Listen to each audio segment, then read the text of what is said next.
ರಮೇಶ್ ಚಂದಪ್ಪ ಜಿಗಜಿಣಗಿ ಎಂಬ ಹೆಸರಿನವದ ನಾನು ಲೋಕಸಭೆಯ ಸದಸ್ಯನಾಗಿ ಚುನಾಯಿತನಾದವನಾಗಿ ಕಾನೂನು ಮೂಲಕ ಸ್ಥಾಪಿತವಾದ ಭಾರತದ ಸಂವಿಧಾನಕ್ಕೆ ಸತ್ಯ ಶ್ರದ್ಧೆಯನ್ನು ಮತ್ತು ನಿಷ್ಠೆಯನ್ನು ಹೊಂದಿರುತ್ತೇನೆಂದು ಭಾರತದ ಸಾರ್ವಭೌಮತ್ವವನ್ನು ಮತ್ತು ಅಖಂಡತೆಯನ್ನು ಎತ್ತಿ ಹಿಡಿಯುತ್ತೇನೆಂದು ಮತ್ತು ನಾನು ಈಗ ಕೈಗೊಳ್ಳಲಿರುವ ಕರ್ತವ್ಯವನ್ನು ಶ್ರದ್ಧಾಪೂರ್ವಕವಾಗಿ ನಿರ್ವಹಿಸುತ್ತೇನೆಂದು ದೇವರ ಹೆಸರಿನಲ್ಲಿ ಪ್ರಮಾಣ ಮಾಡುತ್ತೇನೆ.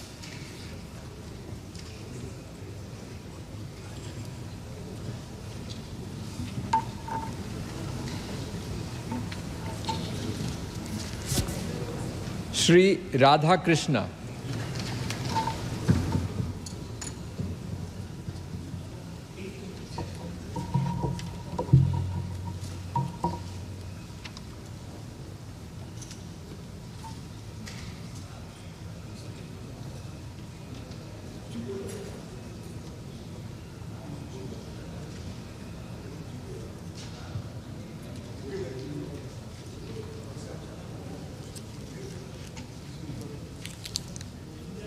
ರಾಧಾಕೃಷ್ಣ ಎಂಬ ಹೆಸರಿನವನಾದ ನಾನು